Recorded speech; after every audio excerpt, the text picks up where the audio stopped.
बिस्मिल्लाहिर्रहमानिर्रहीम। अस्सलाम वालेकुम friends, welcome to my channel Seema official. कैसे हैं आप सारे फ्रेंड्स? उम्मीद करती हूँ बिल्कुल खैरियत से होंगे।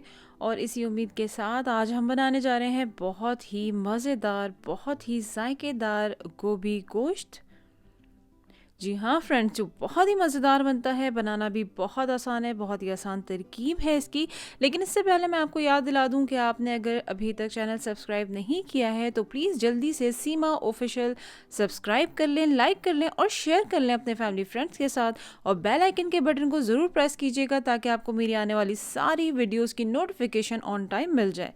तो फ्रेंड्स चलिए बनाते हैं झटपट मज़ेदार गोभी गोश्त। तो सबसे पहले यहाँ पर हमने एक कढ़ाई या पतीली में ले लेना है 1 कप ऑयल। इसके गर्म होते ही हमने शामिल करना है एक बड़ी प्याज जो हमने बारीक काट ली है। प्याज को इतना कुक करेंगे कि इसका कलर जो है वो हल्का सा लाइट ब्राउन, गोल्डन ब्राउन सा हो जाए। प्याज के ब्राउन होते ही हमने यहाँ पे शामिल करना है 1 टेबलस्पून अदरक लहसुन का पेस्ट।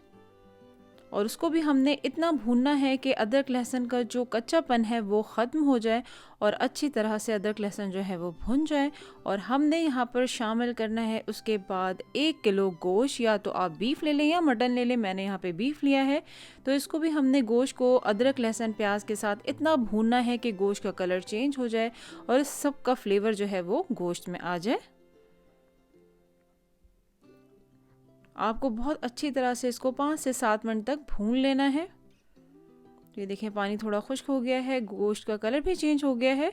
तो हमने यहाँ पर टमाटर और हरी मिर्ची लेनी है। 2-3 टमाटर जो है वो काट लें और 2-3 हरी मिर्ची ले लें। इसका हमने पेस्ट बनाना है, लेकिन अभी हम इसको साइड पे रखते हैं। यहाँ पर देखें बबल आने शुरू हो गए। हमने यहाँ पे सारे मसाले जार शामिल करना है। 1 टेबलस्पून लाल मिर्च पाउडर, अगर थोड़ा कम तीखा खाते हैं तो कम डाल लें। यहाँ पर हम शामिल करेंगे गरम मसाला पाउडर 1 टीस्पून, हल्दी पाउडर 1 टीस्पून, धनिया पाउडर 1 टेबलस्पून, साबुत ज़ीरा 1 टेबलस्पून, कसूरी मेथी हाफ टी स्पून। और इनको हमने अच्छी तरह से मिक्स करके गोश्त के साथ और उसको भून लेना है ताकि मसाला अच्छी तरह से गोश्त के साथ भुन जाए और सबका फ्लेवर गोश्त में अच्छी तरह से जज्ब हो जाए।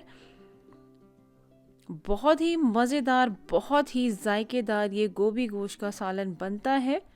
चाहे आप इसे भुना भुना बना लें या फिर आप ग्रेवी वाला बना लें, ये आपके ऊपर डिपेंड करता है जिस तरह से खाना पसंद करें। आप मुझे फेसबुक और इंस्टाग्राम पे भी फॉलो कर सकते हैं, वहाँ पर भी आपको मेरी सारे वीडियोस की अपडेट्स मिल जाएंगी। हमने यहाँ फ्रेंड्स पेस्ट बना लिया था टोमेटो और ग्रीन चिलीज़ का। टमाटर और हरी मिर्चों का पेस्ट हमने यहाँ शामिल कर देना है और उसको भी हमने इस कदर भूनना है कि इसका भी फ्लेवर गोश्त में मिक्स हो जाए और अच्छी तरह से टमाटर और हरी मिर्चें जो हैं वो भुन जाए और गोश्त में इसका भी फ्लेवर अच्छी तरह से आ जाए। तो आपने हाथ नहीं रोकना, इसको अच्छी तरह से भूनते रहना है थोड़ा तेज़ आंच में। तो ये देखें, यहाँ पर जब आपको नज़र आने लगे ऑयल, तो हमने यहाँ पे नमक शामिल करना है 1 टीस्पून, या हस्बे ज़ायका जितना आप खाना चाहते हैं टेस्ट के मुताबिक आप शामिल कर सकते हैं। और गोश्त को आप भूनते रहें। देखें जब आपको यहाँ पर ऑयल जो है वो ऊपर नज़र आने लगे तो आप यहाँ पर शामिल कर लेंगे तकरीबन 2.5 गिलास पानी।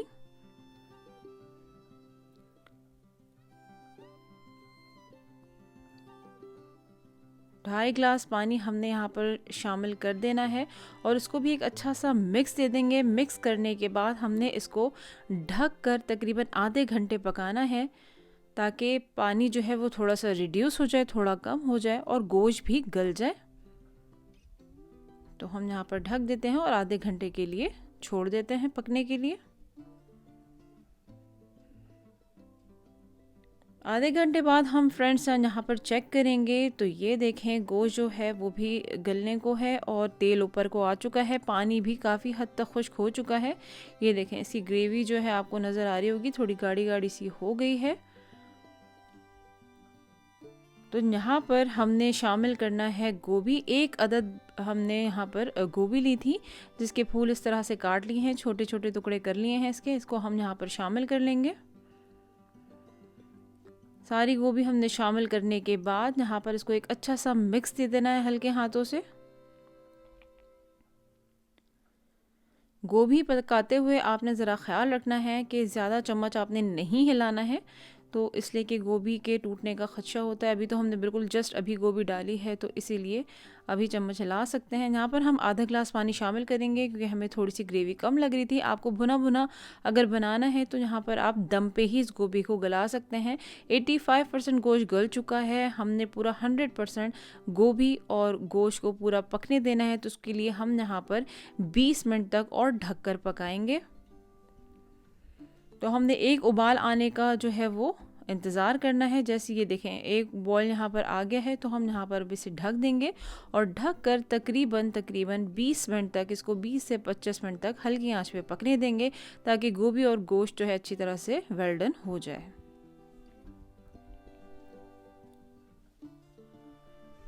तो फ्रेंड्स हम यहाँ चेक कर लेते हैं, माशाल्लाह बहुत ही मज़ेदार खुशबू आ रही है। यहाँ पर हमने शामिल करना है लेमन जूस, लीमू का जूस, लीमू का अर्क 2 से 3 टेबल स्पून। आप चाहें तो फ्रेश लेमन डाल दें या फिर इसे आप बॉटल वाला भी डाल सकते हैं, जैसे आपकी मर्ज़ी, जैसी सहूलत हो वैसे आप कर लें।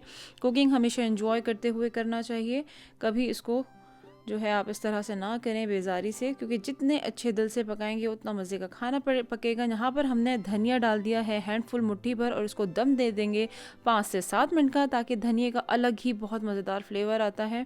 माशाल्लाह बहुत ही मज़ेदार खुशबू आ रही है। यहाँ पर सालन जो है इसका गोभी गोश्त का बिल्कुल तैयार है। हमने इस तरह से उठा के हिला लेना है। याद रहे कि चम्मच ज़्यादा नहीं हिलाना, क्योंकि अब गोभी गल चुकी है तो टूटने का खदशा है। तो हम यहाँ पर अब इसे डिश आउट कर लेते हैं। तो माशाल्लाह फ्रेंड्स ये देखें, माशाल्लाह गोभी गोश्त मज़ेदार, जायकेदार, लजीज, टेस्टी, डिलीशियस गोभी गोश्त बिल्कुल तैयार है। इसे हम गार्निश करेंगे कटी हुई बारीक हरे धनिए से और बारीक कटी हुई अदरक से। तो ये देखें हमने थोड़ा सा स्प्रिंकल कर लेना है यहाँ पे हरा धनिया, और यहाँ हम शामिल करेंगे थोड़ा सा बारीक कटी हुई अदरक जो हमने ऊपर से छिड़क लेना है। ये रेडी टू सर्व है। माशाल्लाह मज़ेदार गोभी गोश्त, इसे एंजॉय कर सकते हैं गरम गरम नान, चपाती या पराठों के साथ, या उबले हुए चावलों के साथ। मज़ेदार यमी यमी गोभी गोश्त का सालन ज़रूर बनाइएगा फ्रेंड्स। बनाना बहुत ही आसान है, बहुत आसान तरकीब है। इसी रेसिपी से बनाएं, बहुत ही डिलीशियस आपकी ये रेसिपी बनेगी। एक बार खाएंगे और उंगलियां चाटते रह जाएंगे। बहुत ही मज़ेदार गोभी गोश्त का सालन ज़रूर बनाइएगा, ख़ुद भी खाएं, सबको खिलाएं और बहुत सारी तारीफ़ वसूल करें। उम्मीद करती हूँ कि आपको ये रेसिपी अच्छी लगी होगी। तो प्लीज़ लाइक कर दें, सब्सक्राइब कर दें एंड शेयर कर दें। सीमा ऑफिशियल अपने फैमिली फ्रेंड्स के साथ, अपने सारे रिलेटिव्स के साथ, अपने सारे जो भी आपके जानने वाले हैं, जितने भी हैं, ये हम सारी फैमिलीज़ हैं। जिस तरह से आपका सपोर्ट मिल रहा है सीमा ऑफिशियल को, बहुत बहुत शुक्रिया आप सबके प्यार का, आप सबके सपोर्ट का, आप सबके साथ का। इसी तरह से बने रहें सीमा ऑफिशियल के साथ। इस तरह मुझे भी मोटिवेशन मिलती है कि मैं भी आपके लिए नत नए रेसिपीज़, नत नए खाने और बहुत ही डिफरेंट मुख्तलिफ़ जगहों पे जाकर वहाँ का टूर आपको दूँ, आपको मतलब हर तरह की जो है वो एक्सपीरियंस आपको मिले कि बाहर किस तरह के लोग किस तरह से रह रहे हैं, किस तरह की जर्नी होती है, किस तरह की चीज़ें हैं, किस तरह की डिफरेंट इंटरेस्टिंग चीज़ें हैं, प्लेसेस हैं, टूर्स हैं। तो प्लीज़ मुझे आप लोग इस्लाह किया करें, एडवाइस किया करें। आप लोग की इस्लाह बहुत मायने रखती है। तो प्लीज़ कमेंट बॉक्स में ज़रूर बताइएगा कि आपको रेसिपी कैसी लगी। कोई एडवाइस, कोई इस्लाह हो तो ज़रूर बताइएगा। आपकी इस्लाह बहुत मायने हैं। आपके सपोर्ट का, प्यार का बहुत बहुत शुक्रिया। सीमा ऑफिशियल की सारी फैमिली का बहुत शुक्रिया। इसी तरह से प्यार देते रहें, सपोर्ट करते रहें। तो उम्मीद करती हूँ आपको ये मज़ेदार रेसिपी पसंद आई होगी। अब मुझे यहाँ इजाज़त दें, इंशाल्लाह फिर मिलूँगी एक नई रेसिपी या व्लॉग के साथ। तब तक अपना बहुत सारा ख्याल रखें, खुश रहें। अल्लाह हाफ़िज़।